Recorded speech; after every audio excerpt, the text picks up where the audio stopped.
Hey everyone, how you doing today? Gets us back again. It's your boy, your one and only, A to the E to the N to the Henry. How you doing today? I know it's been a minute, but I'm here and I'm back with a bang.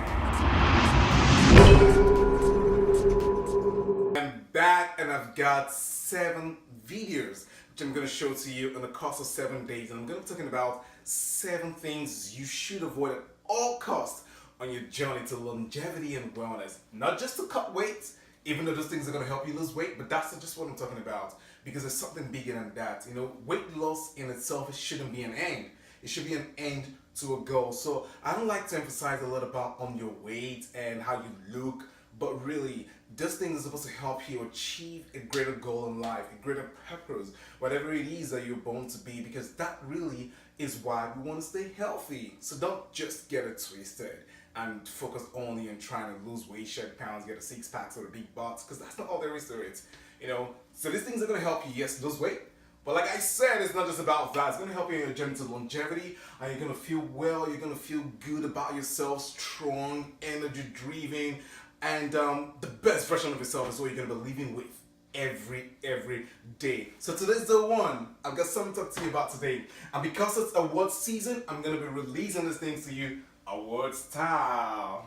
But before I get to day one, I heard recently a story about 2 old men who went to play golf, and riding on the golf course, the first one said to the other guy, he says, "Oh, my old eyes are no longer the way they used to be. I really can't see clearly. Do you know where the ball went to?" And the other guy was like, "Oh, sure, I saw the ball, but I can't remember where it went to." It just goes to tell how that, you know, our body begins to deteriorate and things, you know, begin to, and not as effective as they used to be when we were much younger. So also as you grow, you need to know how to enhance your productivity, how to stay alert and on the cutting edge, because, you know, things are always going to be, there's some room for wear and tear here and there, but it's okay. Let's get right to it. And the culprit number 1 are the 7 things that you need to avoid on your journey to wellness and longevity is cutting calories. This guy is something that we should avoid at all costs. Now I know this is not something very tangible, because I know some of you might have wanted to say, okay, no, eat this, don't eat that, do this and don't do that. But cutting calories is something that many of us do these days. It has become a very trendy topic. Calories. And I think this is pretty new. I don't think my grandma many years ago would have known what calories really are. If I had asked her, how many calories are in this food, man, that you're giving to me, she might have just smacked me up on the butt. But these days, it's the in thing. And many times, see something about the health and wellness industry is this. You know, many of the things that you get to hear online and see here and there, most of them are all reproduced, because if you notice, things get trendy at about the same time. Once upon a time it's calories. Next thing you see, everyone's talking about coconut, for instance, coconut. Next thing they leave it and everyone begins to talk about what now? Bone. I heard about one, bone stock. Everyone's talking about all of that. You know, things just get trendy at the same time, because it's all relatively, you know, reproduced many times, and we don't even get to take the time to understand what we're really talking about, or what we're reading about, or what we're hearing. You know, we just, you know, take this thing and, you know, run with it, most times blindly. But I'm going to try to break it down today. Calories. What really are calories? Let's get to this. Calories are simply units of measurement. It's just like inches, ounces, pounds. So you use inches to measure things like weight, length, breadth, and then you use pounds to measure weight. Yeah, you use pounds to measure weight, and calories are used to measure energy. It's that simple. You just use calories to measure it. So when you see a food and I tell you that the food has, say, 100 calories, what that means is that your body can get 100 calories of energy from eating that food. That's all that it means. So if I have a cup of spinach, and I said a cup of spinach has 100 calories, and I have a bowl of pancakes, and that bowl of pancakes also is said to give me 100 calories, what that means is that my body can get 100 calories from eating either the cup of spinach or the bowl of pancakes. So that tells, so you see that it's not just about the calories, but then we should also be concerned about what makes up the calories, because all calories are not born equal. So if all you do is just count calories and see how much calories you're taking in or taking out, just so you can lose weight or maintain a particular body weight or stature, you're going to be doing it wrong, because the calories, because what makes up the calories of the pancakes is different from what makes up the calories in the spinach, even though it's all calories. Doesn't make sense to you.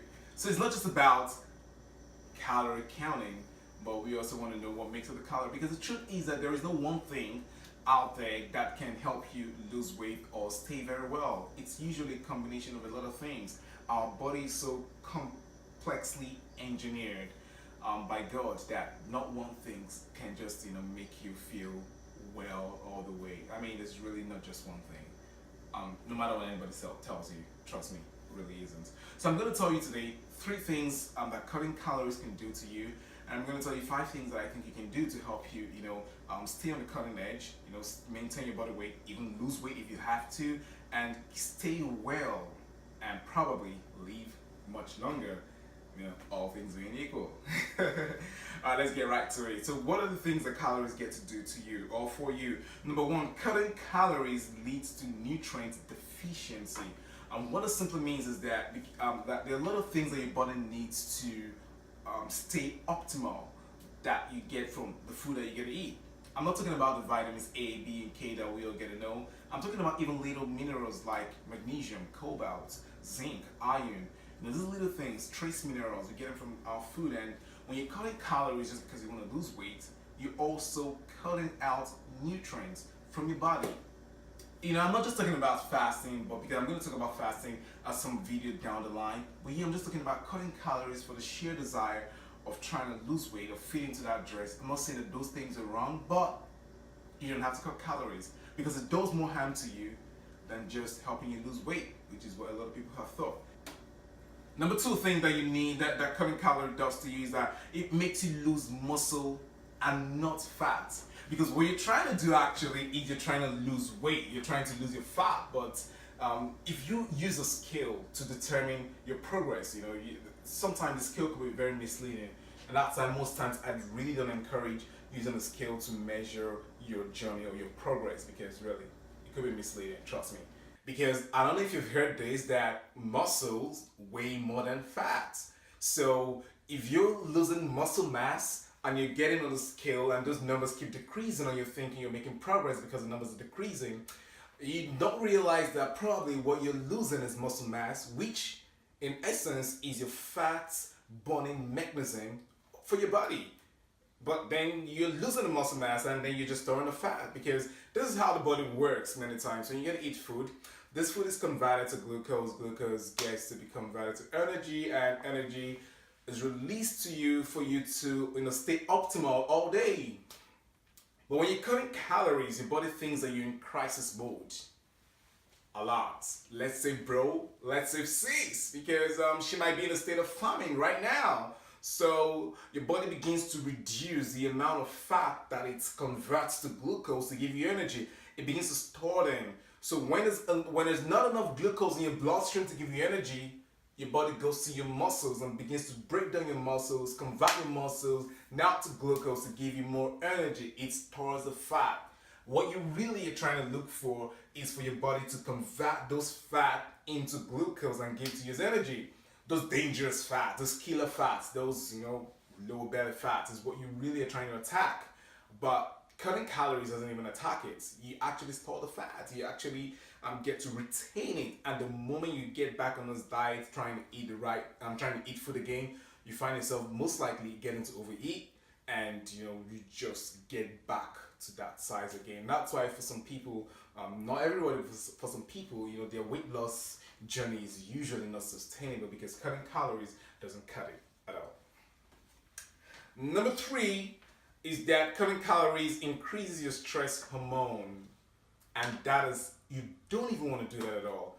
I've heard this commercial, masher, eat a sneaker because you know you when you're hungry. That's so true. What's not true though is that you shouldn't eat a sneaker when you're hungry. I'm not here to talk about sneakers.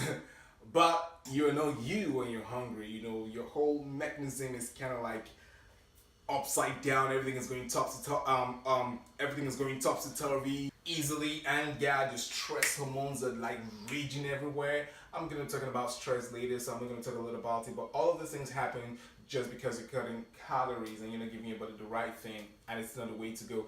Because when your stress hormones increase as a result of you cutting calories, this can lead to terrible, terrible things. I'm talking about cancer. I'm talking about stroke. Well, then what can you do? That's where I'm here. Here to hold your hand and take you through to let you know what it is you're going to do, because I want to assure you it's going to be okay. I'm not here to alarm you. I'm going to be talking about things that are very, very, like bad, but I don't want to alarm you at all. I want you to know that everything is going to be okay. It's okay. He's okay. He's okay. Hashtag he's okay. One of the things you want to do is that you want to use smaller plates to eat. Portion control. Now, I talked about this in one of my videos before, how that you can use a smaller plate instead of a larger plate. And what this does is that it tricks your brain to think that you're actually eating a lot of food. Yeah, your brain is what tells you when you're full or when you're hungry. All this is going on right here in your brain. I'm going to talk about that later. Really, really, really. And it's so funny how that this controls what you feel here. But then, control your portions, and if you control your portions, you can eat a little more. You can eat a little less calories, really, and but you're still giving your body the right nutrient that it needs to live on and help you live on, really. So cut calories, use smaller plates, control your portion size, and then you want to have more protein in your meals. More protein, because what protein does is that protein doesn't break down easily. So your body requires a lot more energy to break down this protein. And proteins also make you feel a lot more fuller than carbohydrates do. So have a lot more protein in your food, like fish, meat, eggs. Have them more in your food because it's going to help you a long way. Eat less and also burn more calories. You want to eat more, feel full, and less calorie food. There's some foods, like I talked about protein just now, some other food that kind of make you feel full very quickly, like fibers. They make you feel full. When I say fiber, I'm talking about things like vegetables, and fruits. If you eat a whole lot of them, those things can make you feel very full, and they have less calories actually. And these calories are actually getting from good substances, like fruit, earth-grown nutrients, and that's where you're getting it from. And that's so different from eating like a whole lot of junk at the end of the day. Because what's the use trying to cut calories, and at the end of the day when I'm trying to eat, I eat something that's more terrible, that does more harm to me than if I spent all day eating the right thing. So it's kind of so we just gotta know how to tweak these things and know how to stack the cards in our favor. That's what we really want to do. The fourth thing is that I want to recommend that you drink lots of water. Drink lots of water. This can go to help you feel full very quickly. And one smart way to do this is that you might want to drink water.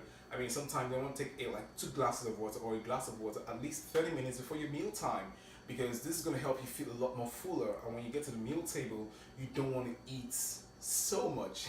Works all the time. Finally, number 5, I want to recommend you sleep well. Get time to rest. Get time to rest. Many of us in the world today do not rest. We're not resting. We're hustling. We're out there every time. And sometimes we're even spending this time doing nothing. So guys, stop cutting calories and do the 5. This is your boy Henry. Tomorrow I'm going to be back with day 2 talking to you about a second culprit that you need to avoid and you don't need to understand. Longevity. I'll see you again tomorrow.